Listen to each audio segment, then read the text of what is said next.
함께 사도신경으로 신앙 고백하겠습니다. 나는 전능하신 아버지 하나님 천지 창조주를 믿습니다. 나는 그의 유일하신 아들 우리 주 예수 그리스도를 믿습니다. 그는 성령으로 잉태되어 동정녀 마리아에게서 나시고 본디오 빌라도에게 고난을 받아 십자가에 못 박혀 죽으시고 장사된 지 사흘 만에 죽은 자 가운데서 다시 살아나셨으며 하늘에 오시어 전능하신 아버지 하나님 우편에 앉아 계시다가 거기로부터 살아있는 자와 죽은 자를 심판하러 오십니다. 나는 성령을 믿으며 거룩한 공교회와 성도의 교제와 죄를 용서받는 것과 몸의 부활과 영생을 믿습니다. 아멘. 오늘 하루도 시간과 때를 구별하여 수요 예배 자리에 나오신 여러분을 환영합니다. 함께 보좌 앞에 모인 우리 그분을 찬양하며 나아가겠습니다.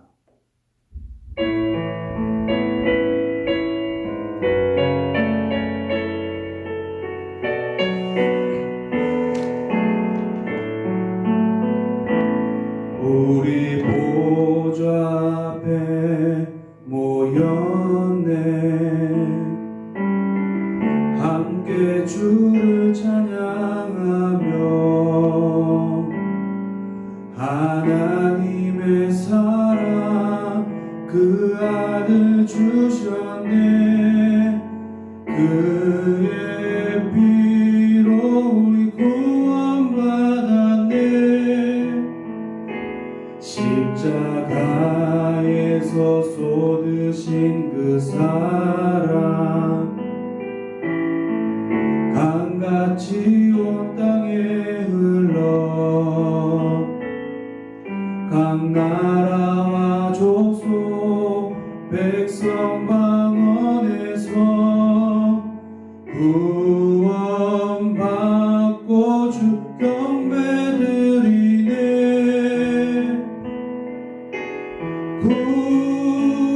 구원하심이 보좌에 앉으신 우리 하나님과 어린 양께 있도다.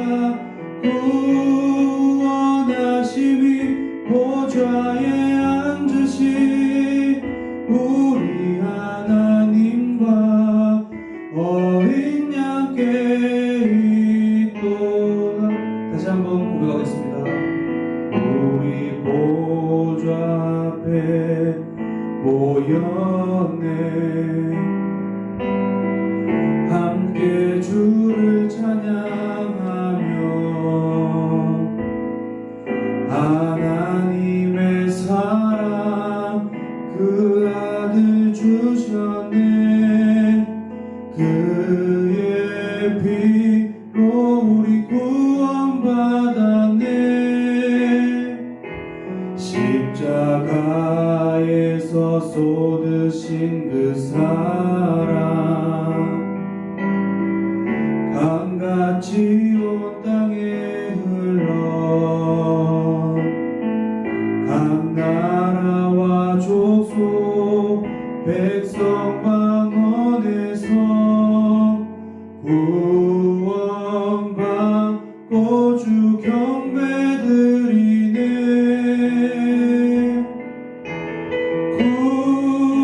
구원하심이 보좌에 앉으신 우리 하나님과 어린 양께 있도다.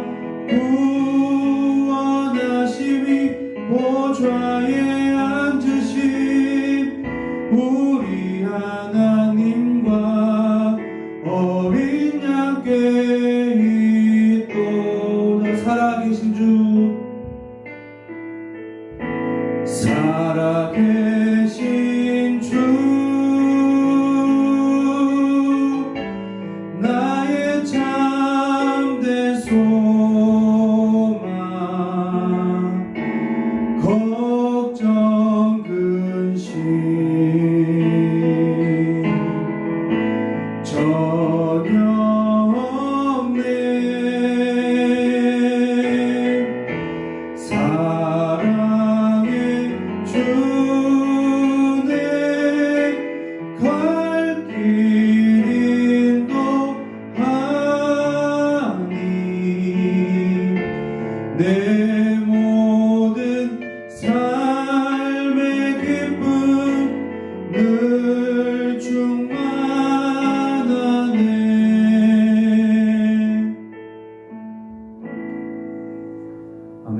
삶이 힘들지라도 늘 우리의 소망 되시고 희망 되시는 그분만을 찬양하는 우리 삶이 되기를 간절히 소망합니다. 하나님께서 오늘 우리에게 주시는 말씀은 사도행전 16장 1절에서 5절 말씀입니다. 사도행전 16장 1절에서 5절 말씀, 제가 가진 성경책으로 신약 215페이지입니다. 봉독하겠습니다. 바울이 더베와 루스드라에도 이르매 거기 디모데라 하는 제자가 있으니 그 어머니는 믿는 유대 여자요 아버지는 헬라인이라. 디모데는 루스드라와 이고니온에 있는 형제들에게 칭찬받는 자니 바울이 그를 데리고 떠나고자 할세 그 지역에 있는 유대인으로 말미암아 그를 데려다가 할례를 행하니 이는 그 사람들이 그의 아버지는 헬라인인 줄 다 알미러라. 여러 성으로 다녀갈 때에 예루살렘에 있는 사도와 장로들이 작정한 규례를 그들에게 주어 지키게 하니 이에 여러 교회가 믿음이 더 굳건해지고 수가 날마다 늘어가니라. 아멘. 할렐루야. 우리 상봉의 성도들을 주의 이름으로 문안하고 또 축복합니다.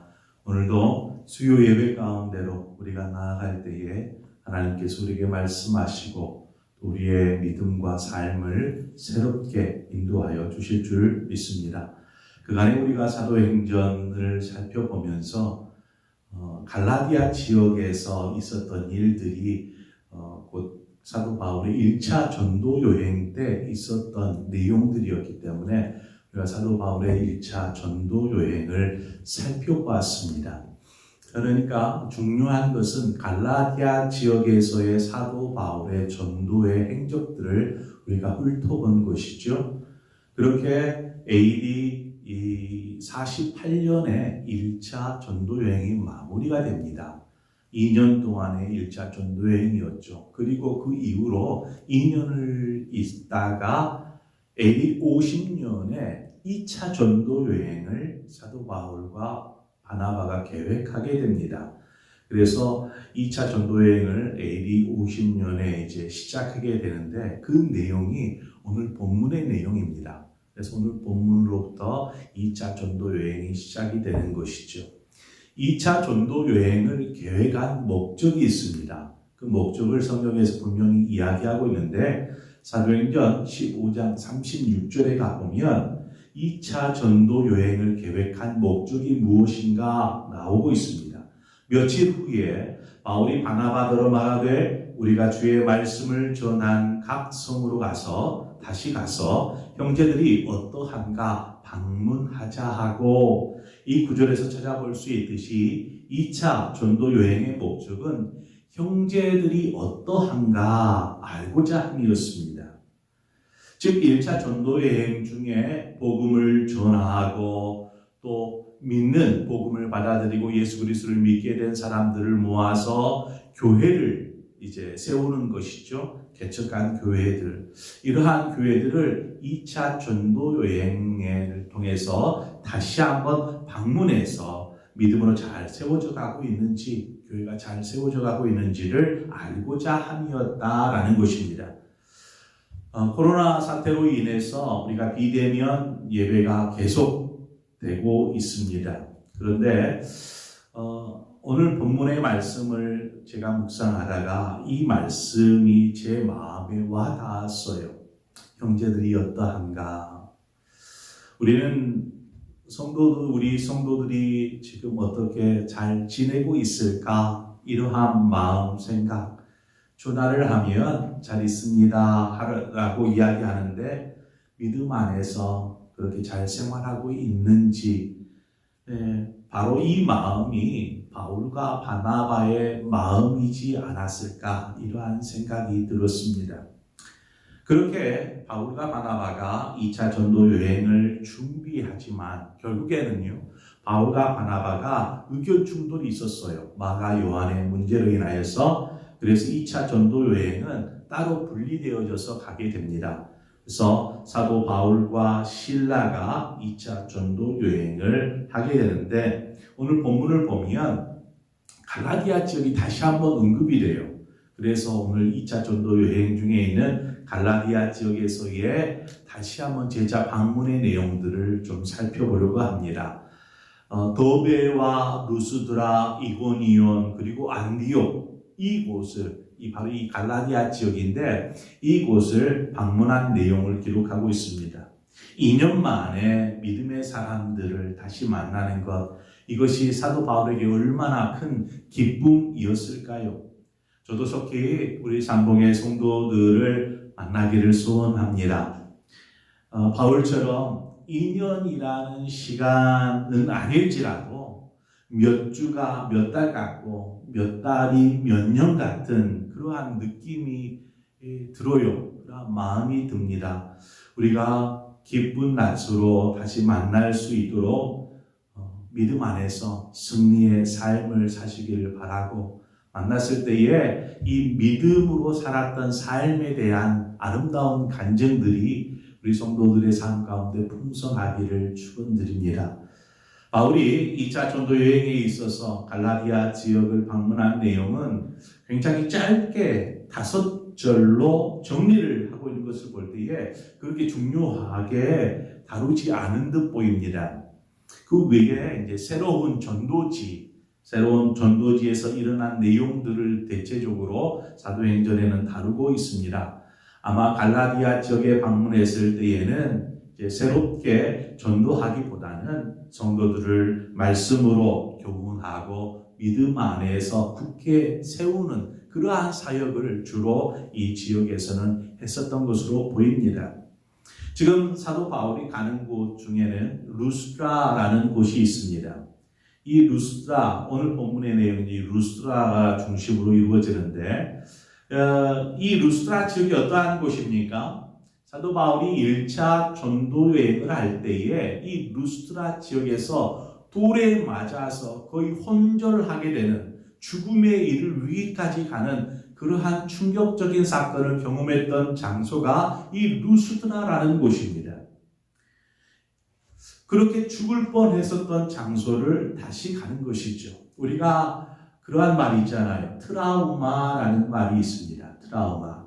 이 트라우마라는 말은 어떤 충격적인 사건이나 일을 경험하고 난 이후에 겪게 되는 정신적인 반응들을 말합니다.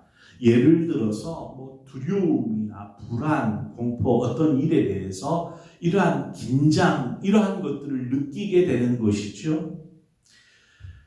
그러면 바울이 루스드라, 자신이 돌에 맞아서 죽을 뻔했었던 그러한 위기를 경험했었던 그 루스드라 지역에 갔을 때에 이러한 트라우마가 없었을까요?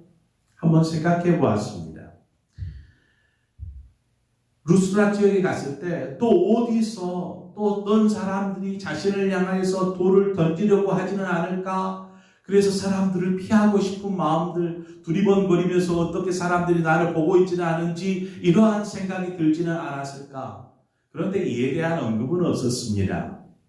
아마도 사도 바울이 그렇게 사람들을 의식하거나 트라우마에 사로잡혀서 갈까 말까 발자국을 떼는데도 발걸음이 무겁고 이렇지 않고 당당하게 믿음으로 걸어가 그 루스드라에 있는 믿음의 공동체를 만나게 되는 것이죠.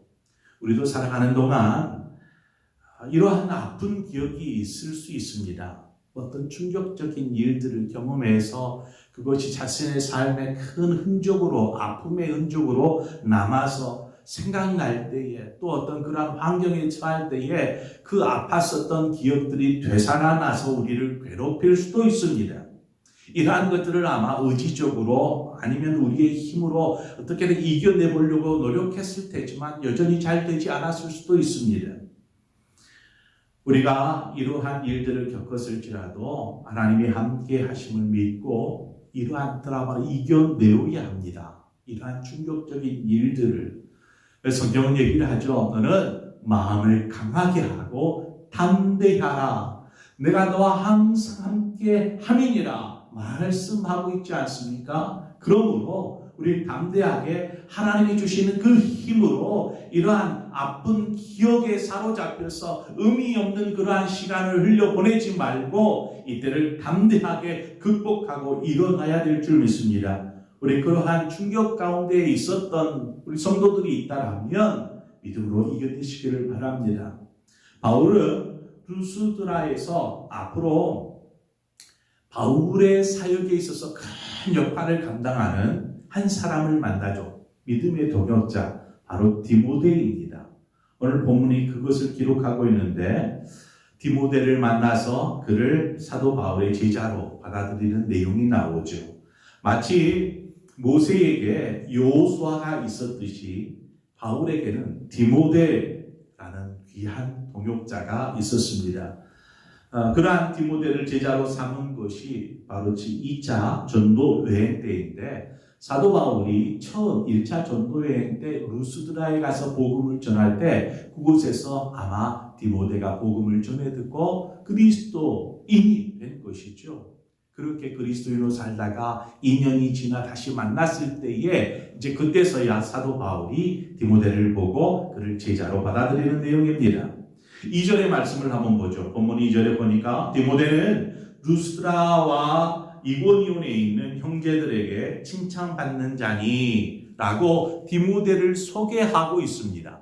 디모데는 루스드라와 또 인근 지역인 이고니온에 있는 사람들에게 칭찬을 받는 사람이었습니다. 여기서 디모데를 칭찬하는 사람은 어떤 사람이냐면 믿음의 사람들이었어요. 그러니까 믿음의 공동체의 사람들로부터 이 디모데는 인정받고 칭찬받는 그러한 사람이었던 것입니다. 2년이 지나 루스드라에 왔을 때 디모데를 만나게 되는데 사도 바울이 디모데가 루스드라와 이고니온에 있는 형제들에게 칭찬받는 믿음의 사람이 되어 있었다라는 것입니다. 루스드라와 이고니온은 그렇게 멀리 떨어진 지역이 아닙니다. 대략 한 30km 정도 떨어져 있는 지역인데 아마 그리 멀지 않기 때문에 이 이고니온과 루스드라와의 왕래가 있었을 테고 청년인 디모데가 이 두 지역에 있는 교회들에게 있어서 믿음 좋은 형제, 믿음 좋은 청년으로 이렇게 소문이 난 듯합니다. 어떠한 모습이 믿음 좋은 칭찬받을 만한 일이었는지는 기록하고 있지 않지만 그렇게 사람들로부터 인정받을 수 있는 그러한 신앙생활을 했었던 디모데였다라는 것입니다. 하나님께서 이렇게 디모데를 사용하시기 위해서 다듬고 훈련시키시고 있었던 것입니다. 다른 사람들의 좋은 평판을 듣기 위해서 무언가를 하는 것이 아니라 하나님의 말씀에 충성하며 믿음 안에 살아가다 보니까 자연스럽게 좋은 평판을 듣게 되는 것이죠. 좋은 평판이 만들어지는 것입니다. 초대교회가 온 백성에게 칭송을 받으니라 성경은 이야기합니다. 칭송을 받았다. 여기에서 믿음 없는 사람들 역시도 교회를 향하여서 공동체를 향하여서 믿음의 사람들을 향하여서 칭찬하고 칭송하였다라고 기록합니다. 오늘날 우리 교회가 우리 상봉교회가 이웃들로부터 또한 하나님께로부터 칭찬받는 그러한 교회 되기를 원합니다. 이게 굉장히 중요한 내용입니다.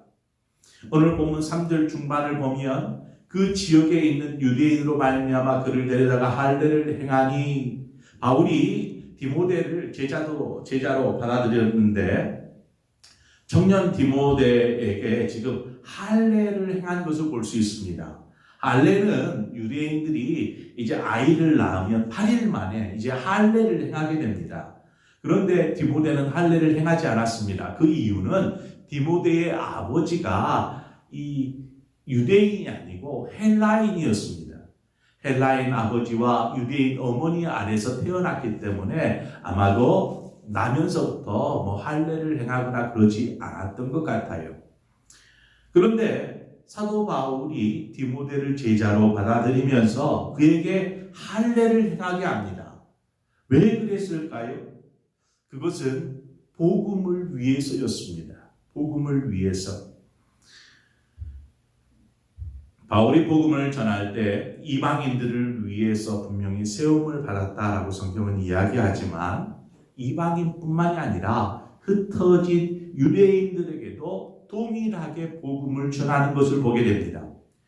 이방인들에게는 할례를 받고 안 받고의 문제가 그렇게 크게 문제가 되지 않지만 유대인들에게는 이 할례의 문제는 너무나 중요한 의미가 있었습니다. 그래서 할례의 유무로 인해서 유대인들이 복음 듣기를 거부할 수도 있었기 때문에 이러한 장애가 없도록 바울이 이 디모데에게 할례를 행한 것입니다. 이웃들에게 복음을 전하는 것도 중요하지만 이웃들이 교회 안으로 들어올 수 있도록 교회의 문턱을 이렇게 낮추는 것, 또 생명 얻기를 위해서 교회가 해야 될, 이웃들을 향해서 해야 될 몫이 무엇이 있는지 또 그것들을 잘 감당하는 교회가 되어야 할 줄 믿습니다.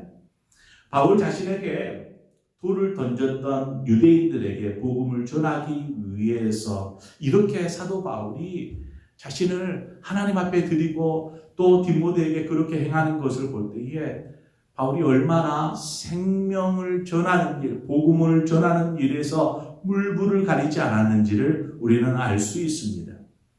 그렇게 복음을 전하는 일에 생명을 전하는, 생명을 구원하는 일에 힘쓰는 우리 모든 성도들이 되시기를 바랍니다. 오늘 5절 말씀을 보니까 이에 여러 교회가 믿음이 더 굳건해지고 수가 날마다 늘어가니라 라고 말합니다.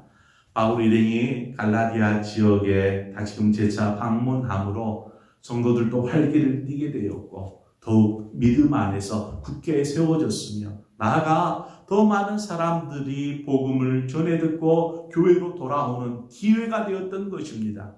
얼마나 아름다운 모습입니까? 지금은 코로나로 복음을 전하는 일이 참 거의 전무할 것입니다. 하지만 성경은 얘기를 하죠. 때를 얻든지 못 얻든지 복음을 전하는 일에 힘쓰라 말씀하신 것처럼 우리가 나아가 입술로 복음을 전하는 것도 중요하지만 우리 주변에 있는 예수 그리스도를 알지 못하는 사람들, 이웃들에게 어떠한 모습을 보여주고 있는지, 믿음의 삶의 모습이 어떠한 모습인지 저들로부터 칭찬과 칭송을 받을 수 있는 그러한 교회요, 성도요, 그러한 우리의 삶이 되어야 할 줄 믿습니다. 그러기 위해서 주변에 많은 사람들에게 우리 칭찬받는 우리 상봉교회요, 또 성도들이 되어지시기를 저는 바라고 소망합니다. 우리 그러한 아름다운 하나님이 기뻐하시는 상봉교회 우리 모든 성도들 되시기를 주님의 이름으로 축원드립니다. 오늘 이 시간 우리 함께 찬송하고 싶은 것은 우리 찬송가 510장 하나님의 진리 등대라는 찬송입니다.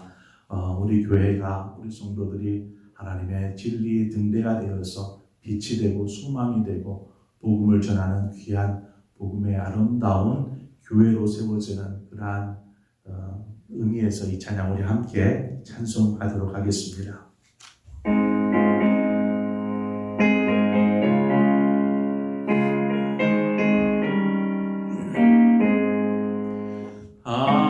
하나님의 진리 등대 길이 빛나니 우리들도 등대되어 주의 사랑 내주세 우리 작은 불을 켜서 험한 바다 비추세 물에 빠져 헤매느니 건져내어 살리세 죄의 밤은 깊어가고 성난 물결 설렌다 어디 불빛 없는가고 찾는 물이 많구나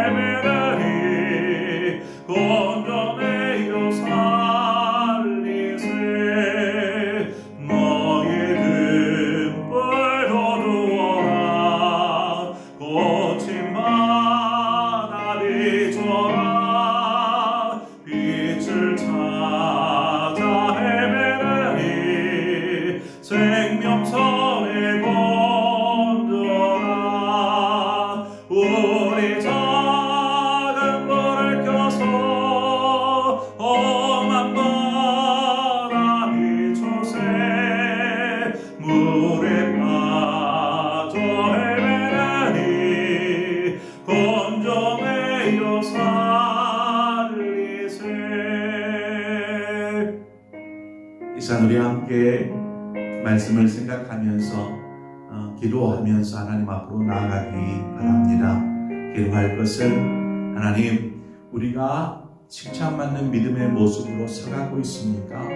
우리 교회가 이러한 혼란과 어려움의 때에 많은 이웃들로부터 어떠한 지탄의 대상 혹시 손가락질 받는 그러한 대상이 되어버리지는 않았습니까? 하나님 교회가 빛이 되고 소금이 되는 것이 무엇입니까?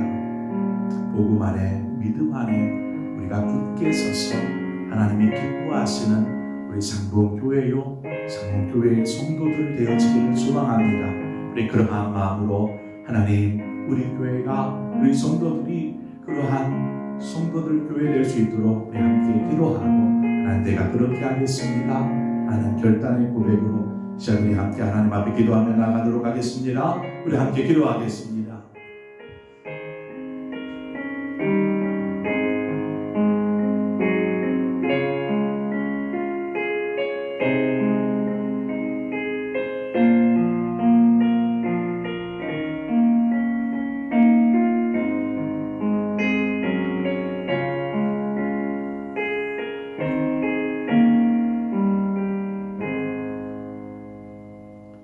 하나님 아버지 은혜와 사랑을 감사합니다. 오늘도 수요 예배를 기억하고 구별하여서 하나님 앞에 예배하는 우리 성도들의 삶 가운데 하나님 함께하여 주시고 또한 인도하여 주시어서 우리의 삶이 하나님이 기뻐하시는 거룩하고 복된 삶이 될 수 있도록 인도하여 주옵소서. 오늘 주신 말씀과 같이 하나님 우리 교회가 우리 쌍봉교회가 우리 성도들이 하나님 안에서 또 이웃들에게 칭찬받고 또 하나님 칭송받는 그런 아름다운 교회의 성도들이기를 원합니다. 코로나로 인하여서 많은 혼란과 어려움의 이 때를 하나님 지나고 있는데 이러한 때일수록 우리가 더욱 복음을 전하는 일에 힘쓰게 하시되 우리가 입술로 전하지는 못할지라도 우리의 삶의 모습을 통하여서 교회의 모습을 통하여서 이웃들에게 복음을 전하게 부족함이 없도록 인도하여 주옵소서. 오늘도 우리를 세우셔서 믿음 안에서 훈련시키시고 새롭게 하셔서 하나님의 귀한 도구로 우리를 사용하여 주실 것을 믿습니다. 우리 성도들의 마음과 또 가정과 또한 하나님 일터를 하나님께서 축복하시고 기억하여 주시어서 곤란함과 어려움 없게 하여 주시고 오직 어디에서든지 믿음으로 살아나가게 하시되 아픈 기억들, 상처들 또한 이러한 어려운 현실들을 믿음으로 잘 이겨낼 수 있도록 능력과 힘을 부어 주시옵소서. 그래서 모든 이들이 다시금 재회의 그날 하나님 기쁨의 찬송과 더불어 하나님의 살아계심을 간증하는 그러한 간증이 풍성하여지는 온 성도들 될 수 있도록 인도하여 주옵소서. 예수 그리스도의 거룩하신 이름으로 기도하옵나이다. 아멘. 하늘에 계신 우리 아버지의 이름을 거룩하게 하시며 아버지의 나라가 오게 하시며 아버지의 뜻이 하늘에서와 같이 땅에서도 이루어지게 하소서. 오늘 우리에게 일용할 양식을 주시고 우리가 우리에게 잘못한 사람을 용서하여 준 것 같이 우리 죄를 용서하여 주시고 우리를 시험에 빠지지 않게 하시고 악에서 구하소서. 나라와 권능과 영광이 영원히 아버지의 것입니다. 아멘.